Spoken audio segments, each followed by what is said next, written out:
14 अप्रैल को तो हम लोग बाबा साहब की जयंती मनाएंगे, लेकिन 14 मार्च को हम न्यायपालिका के लिए काला दिवस मनाएंगे। मुझे नहीं पता वो नोटों की बंडल किसका था। सामान्य व्यक्ति नोटों की बोरी दे सकता है क्या? सही व्यक्ति अपने काम के लिए नोटों की बोरी देगा क्या? जिसकी बेटी का बलात्कार हुआ है वो नोटों की बोरी देगा, या जिसने बलात्कार किया है वो नोटों की बोरी देगा? जिसके बच्चे की हत्या हुई है वो नोटों की बोरी देगा, या जिसने हत्या किया है वो नोटों की बोरी देगा?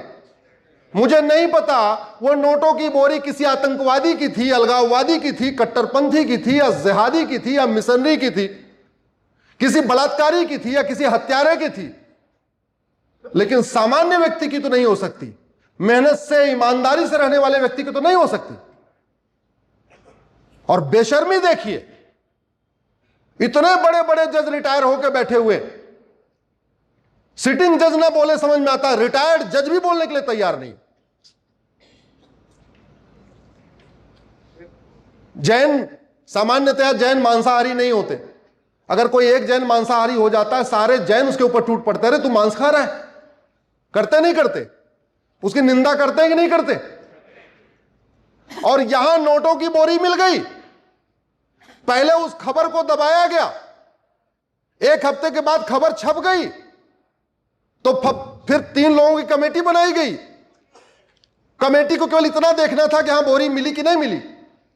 और यह बात तो जो गाग बुझाने वाले आए थे वो भी बता देंगे, पुलिस वाले भी बता देंगे। और ज्यादा दिक्कत थी, लाई डिटेक्टर टेस्ट करवा लेते। संविधान इतनी शक्ति दिया है, कुछ भी करा सकते हैं। वहां रहने वाले जो भी स्टाफ है, सिक्योरिटी वाला है, जो वहां पे वॉचमैन है, जो सफाई करने वाला, अरे उनको पकड़ के अपना नार्को पॉलीग्राफ मैपिंग टेस्ट करा लेते। एक 24 घंटे में पता चल जाता कि बोरी वहां पे किसकी थी। अब बोरी थी भी कि नहीं थी, जो भी है, दूध का दूध पानी का पानी हो सकता था, लेकिन हुआ क्या? नहीं। अच्छा चलो इसको छोड़ दो। भारत में 5 करोड़ मुकदमे इस समय पेंडिंग है। 5 करोड़ मुकदमों के कारण 5 करोड़ परिवार टेंशन में है। अगर एक परिवार में 6 सदस्य मान के चलिए, माता पिता, पति पत्नी और 2 बच्चे, एवरेज परिवार 6 आदमी का होता है भारत में, यानी 5 करोड़ मुकदमे से कितने लोग टेंशन में हैं? 30 करोड़ लोग। ऑस्ट्रेलिया की जनसंख्या 2 करोड़ है, यहां 30 करोड़ मुकदमों से टेंशन में है। कनाडा की जनसंख्या 4 करोड़ है, यहां 30 करोड़ मुकदमों से टेंशन में है। रूस की जनसंख्या 15 करोड़ है, यहां 30 करोड़ मुकदमों का टेंशन में है। अमेरिका की जनसंख्या के बराबर लोग भारत में मुकदमों के कारण टेंशन में हैं।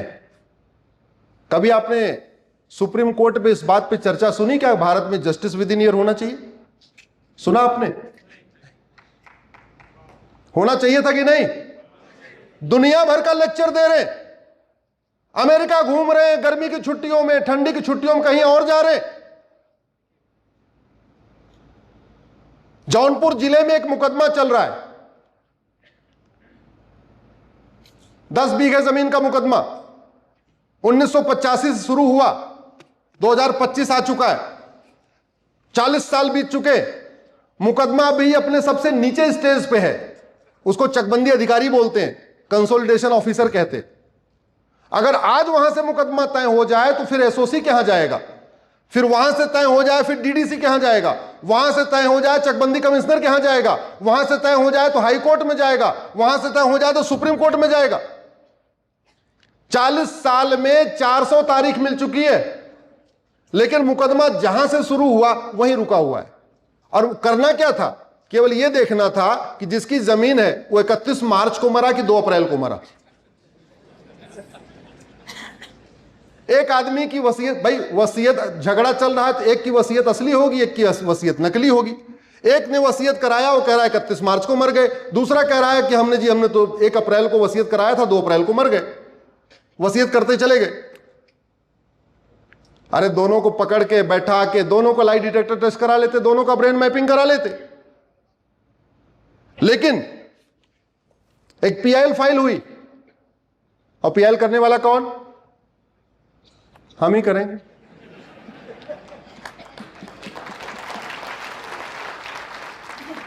हमने कहा भारत में नार्को पॉलीग्राफ ब्रेन मैपिंग अनिवार्य करो। अरे बाकी कॉमन मैन का नहीं, कम से कम आतंकवादियों का, अलगाववादियों का, देशद्रोहियों का, जासूसों का, गद्दारों का, मक्कारों का, इनका नार्को पॉलीग्राफ ब्रेन मैपिंग अनिवार्य करो। फैसला आया हमें कानून बनाने का अधिकार नहीं है। अरे हद हो गई भाई। जहां आप मुकदमा 3-3 महीने के अंदर डिसाइड होना शुरू हो जाएगा, आप कह रहे हो हमको अधिकार नहीं। Right to justice fundamental right है, और राइट टू जस्टिस को इंश्योर करना ये सुप्रीम कोर्ट का काम है। लोगों को साल भर में न्याय मिले, ये सुप्रीम कोर्ट का काम है। और हमारे देश में जस्टिस सिस्टम क्या था? कौटिल्य का जस्टिस सिस्टम था, राजा विक्रमादित्य का जस्टिस सिस्टम था। ऐसे बहुत लोगों ने अपना जस्टिस सिस्टम रखा हुआ है। मुझे 2 लोगों का जस्टिस सिस्टम सबसे अच्छा लगता है। उसमें एक है छत्रपति शिवाजी महाराज और दूसरी है रानी अहिल्याबाई होलकर। छत्रपति शिवाजी महाराज के समय जुडिशियल सिस्टम क्या था आपको बताता हूं। मुकदमे तो ज्यादा कम ही होते थे। जो विवाद था, जो डिस्प्यूट था, उसका कैटेगराइजेशन था। पहली कैटेगरी थी जस्टिस विद इन आवर, कितनी देर में फैसला होगा? 1 घंटे में। दूसरी कैटेगरी थी जस्टिस विद इन डे, कितनी देर में फैसला होगा? तीसरी कैटेगरी थी बहुत एक्सेप्शनल केस हो, बहुत ज्यादा कॉम्प्लिकेटेड केस हो, तो जस्टिस विद इन वीक, कितने दिन में फैसला? और हाई एक्सेप्शनल केस हो तो जस्टिस विद इन मंथ, कब तक फैसला? और छत्रपति शिवाजी महाराज के समय जो सबसे जघन्य अपराध था वो था देशद्रोह और दूसरा था भ्रष्टाचार। सबसे ज्यादा देशद्रोहियों की सजा कुछ अलग ही थी। वो किले के पीछे आप लोगों को पता ही होगा, खाई थी, उसका सीधे इलाज वहीं होता था। लेकिन देशद्रोहियों को भी, भ्रष्टाचारियों को भी फांसी दी जाती थी। लगभग यही सेम जुडिशियल सिस्टम रानी अहिल्याबाई होलकर का भी था। भ्रष्टाचार पे कोई टॉलरेंस नहीं था। क्यों? उनका यह कहना था व्यक्ति बाकी अपराध तो अनप्लान्ड वे में कर सकता है, जल्दीबाजी में कर दिया, बिना सोचे समझे कर दिया। 2 लोग जा रहे थे, किसी बात पे गुस्सा हो गया, एक दूसरे से हाथापाई हो गई, गला दबा दिया, पहले से प्लान नहीं था, एकाएक झगड़ा हो गया। तो उस समय जुडिशियल सिस्टम में यह था कि एक बार जो हत्या है यह भी माफ करने लायक है, क्योंकि ऑल ऑफ सडन गुस्सा आ गया। लेकिन भ्रष्टाचार ऑल ऑफ सडन नहीं होता, पूरी प्लानिंग के साथ होता है, सोच विचार के साथ होता है। इसलिए भ्रष्टाचार में कोई माफी नहीं, सीधे सीधे फांसी। और आज 2025 में हमारे थाने भ्रष्टाचार के अड्डे बने हुए हैं। चर्चा हो रही है क्या कभी इस पे?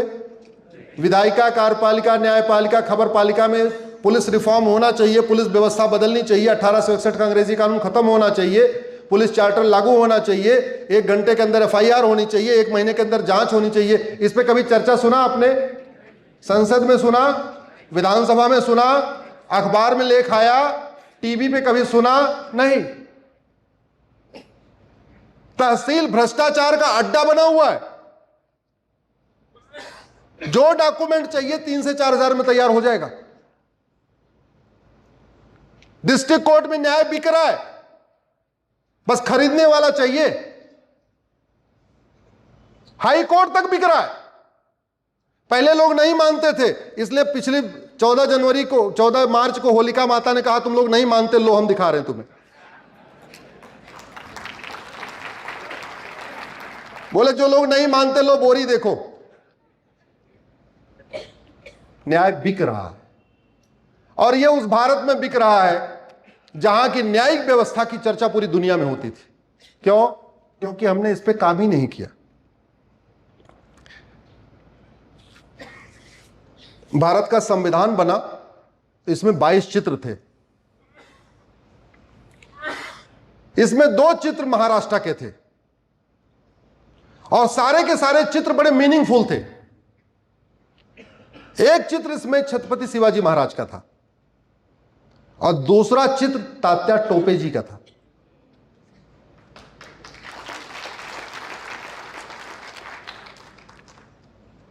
धोखा क्या हुआ आप लोगों को बताना चाहता हूं, और मैं चाहता हूं कि आप लोग 5000 फेसबुक फ्रेंड बनाइए। हर परिवार में 2-2, 3-3 लोग, 4-4 लोग फेसबुक फ्रेंड बना के ऐसे जो भारत के साथ धोखा हुआ उसको लिखिए। मेरे आने की सार्थकता और आपके यहां आने की सार्थकता तब बैठेगी जब आप इन विषयों को आगे और बढ़ाएंगे। चैप्टर 15 इलेक्शन से रिलेटेड है, तो चैप्टर 15 पे संविधान निर्माताओं ने 2 लोगों का चित्र रखा। एक रखा छत्रपति शिवाजी महाराज का, दूसरा रखा गुरु गोविंद सिंह जी का। क्यों रखा? क्योंकि पॉलिटिकल पार्टियां चैप्टर 15 से बनती हैं। हम लोगों को जो वोटिंग का अधिकार मिला है वो कहां से मिला है? चैप्टर 15 से। सारा का सारा इलेक्शन सिस्टम कहां से गवर्न होता है? चैप्टर 15 से। ये जो chief election commissioner, election commissioner, पूरा का पूरा इलेक्शन कमीशन का जो डिपार्टमेंट है ये कहां से चलता है? चैप्टर 15 से। तो संविधान निर्माताओं ने कहा चूंकि देश स्वतंत्र हो रहा है, हम डेमोक्रेसी में जा रहे हैं, लोकतंत्र यहां रहेगा, तो पॉलिटिकल पार्टियां किस एजेंडे के साथ बढ़ेंगी? तो उन्होंने कहा काम करो, 2 लोगों का, 2 महापुरुषों का चित्र रखो, छत्रपति शिवाजी महाराज का और गुरु गोविंद सिंह, कि सभी पॉलिटिकल पार्टियां छत्रपति शिवाजी महाराज और गुरु गोविंद सिंह जी के आदर्शों को आगे बढ़ाएंगी, इसलिए चित्र रखा गया। हम लोगों का जो वोटिंग का अधिकार मिला तो उसके पीछे यह थॉट प्रोसेस था, हम लोग वोट देने के पहले यह देखेंगे कि कौन सी पॉलिटिकल पार्टी छत्रपति शिवाजी महाराज और गुरु गोविंद सिंह जी के आदर्शों के सबसे करीब है। लेकिन कितना बड़ा धोखा हुआ कि सारे के सारे चित्र ही निकाल दिए। और सबसे बड़ा धोखा तो तात्या टोपे जी के साथ हुआ। रानी लक्ष्मीबाई जी के साथ तात्या टोपे जी की फोटो, क्योंकि शिवाजी महाराज के साथ गुरु गोविंद सिंह जी की फोटो। क्यों? क्योंकि दोनों लोग किसके खिलाफ लड़ रहे थे? मुगलों के। और झांसी की रानी के साथ तात्या टोपे की फोटो, क्योंकि दोनों किसके खिलाफ लड़ रहे थे? अंग्रेजों के। जानते हैं बेशर्मों ने तात्या टोपे को टीपू सुल्तान डिक्लेयर कर दिया।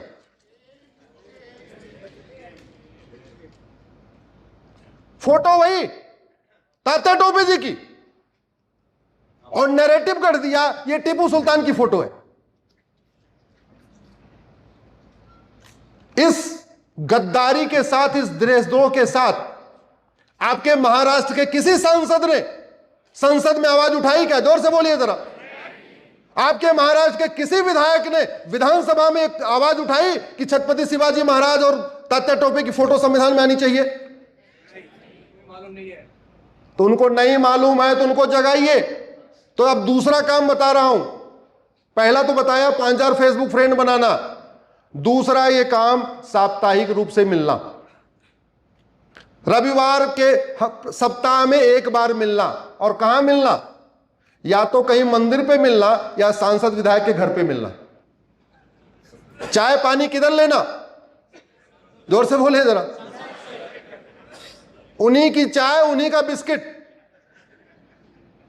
और उन्हीं की चाय बिस्किट लेके उनको यह बताना कि संविधान के साथ इतना बड़ा धोखा हुआ है, महाराष्ट्र के साथ धोखा हुआ है, विधायक जी आप इसको विधानसभा में उठाइए और सांसद जिसको आप लोकसभा राज्यसभा में उठाइए। नहीं तो मेरे यहां आने का और इस आयाम के पूरे कार्यक्रम का, इतनी आयाम की पूरी मेहनत का और आपका 2-3 घंटे देने का कोई फायदा होगा क्या? अरे मैं अपने यहां चला गया, आप हम तो जाके सुप्रीम कोर्ट में लड़ते रहेंगे, हम तो बैठने वाले नहीं है। लेकिन अगर आप भूल जाओगे तो मेरा आने का पूरा एफर्ट बेकार हो जाएगा। तो महीने में 1 बार शुरू करेंगे। मेरा मानना है सप्ताह में 1 दिन तो कम से कम अपने आसपास के मंदिर पे सब लोग इकट्ठा होइए, थोड़ी वहां चर्चा करेंगे। जब बातें होंगी तो कुछ बात निकलेगी। सप्ताह में 1 दिन तय कर लीजिए, 1 रविवार मंदिर, दूसरा रविवार सांसद जी का और तीसरा रविवार विधायक जी का, चौथे रविवार त्र्यंबकेश्वर घूम आइए। एक काम और करिए, तात्या टोपे जी के जन्म स्थान को लोग भूल चुके हैं, मैं आयाम संस्था से आग्रह करता हूं, आप यहां बैठे हुए सभी, यहां बहुत सारे वरिष्ठ लोग हैं, सबसे आग्रह करता हूं, हमें येवला जो उनकी जन्मभूमि है उसके लिए क्या करना है, कैसे करना है, वहां पे क्या व्यवस्था करनी है, उसको हमें एक तीर्थस्थल के रूप में विकसित करना चाहिए। मैं गया नहीं हूं, मैं अपनी गलती मानता हूं, मैंने तात्या टोपे जी की जन्मभूमि देखी नहीं है, मुझे जाने का वहां अवसर नहीं मिला। हाँ, लेकिन अगर येवला के लोग कभी मुझे बुलाएंगे तो मैं जरूर जाऊंगा, दौड़ते हुए जाऊंगा वहां पे। आप लोगों से आग्रह कर रहा हूं, आदरणीय पाठक जी, आप लोग इसको थोड़ा चिंतन करिए, येवला के बारे में क्या करना है।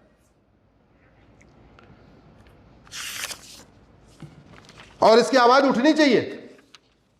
अच्छा, एक चीज आप सोचिए, अगर भारत के संविधान के सारे चित्र रहे होते, राम लक्ष्मण सीता की फोटो, कृष्ण अर्जुन को उपदेश दे रहे हैं, भगवान महावीर हैं इसमें, गौतम बुद्ध इसमें है, छत्रपति शिवाजी महाराज है, तात्या टोपे है, झांसी की रानी है, हनुमान जी घूम रहे हैं, हनुमान जी ऊपर ऊपर उड़ रहे हैं। अगर ये चित्र रहे होते तो भारत के संविधान में कभी सेकुलर शब्द जोड़ा जा सकता था क्या? जोर से बोलिए जरा। हाँ, प्लानिंग देखिए, पिता ने सारे चित्रों को हटाया और बेटी ने 1975 में इमरजेंसी लगा के संविधान का बेसिक स्ट्रक्चर बदल दिया। मेरी इस पे पीआईएल है, जितनी बातें कह रहा हूं सब इस पे पीआईएल है। पहले पीआईएल फाइल करने के बाद ही मैं बात करता हूं, चाहे वक्फ एक्ट हो, चाहे प्लेस ऑफ वर्शिप एक्ट हो, पहले पीआईएल फाइल कर देता हूं, नोटिस हो जाता, उसके बाद फिर मैंने सेकुलर शब्द को चैलेंज किया सुप्रीम कोर्ट में। क्यों चैलेंज किया आपको बता रहा हूं।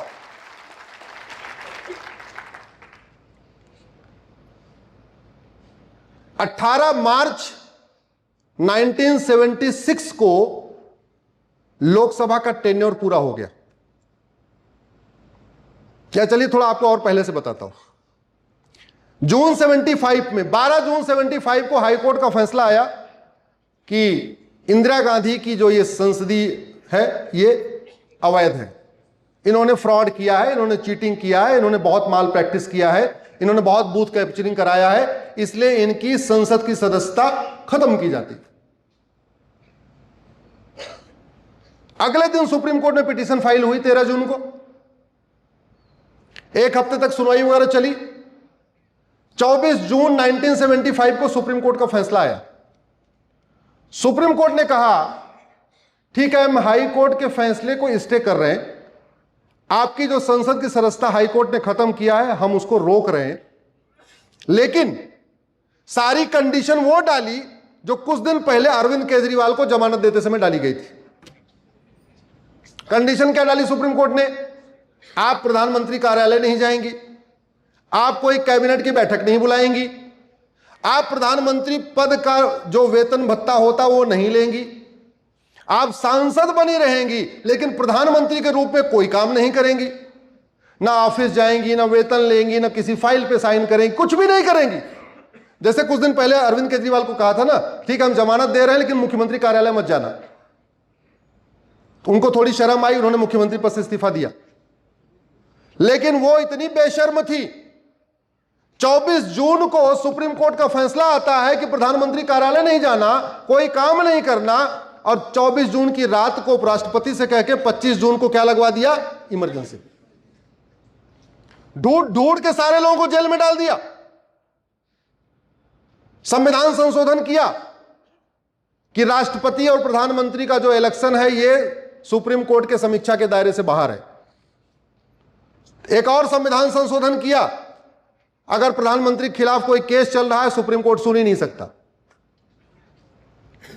ऐसे 3-4 संविधान संशोधन कर डाले। देश में राष्ट्रपति शासन लगा हुआ है, सारे विपक्ष के नेता जेल में हैं, जो जेल में नहीं है बेचारे अंडरग्राउंड है। मीडिया का बिजली पानी का कनेक्शन कटा हुआ है। एक अखबार का तो बिजली पानी का कनेक्शन काट दिया तो वो पानी बाल्टी भर भर के लाते थे पीने के लिए और जनरेटर चला के रात को अखबार छापते थे। चलो ये भी समझ में आ रही बात, ठीक है भाई तुमने ये भी कर लिया। तो 18 मार्च 1976 को तो लोकसभा का टेन्योर भी पूरा हो गया 5 साल का।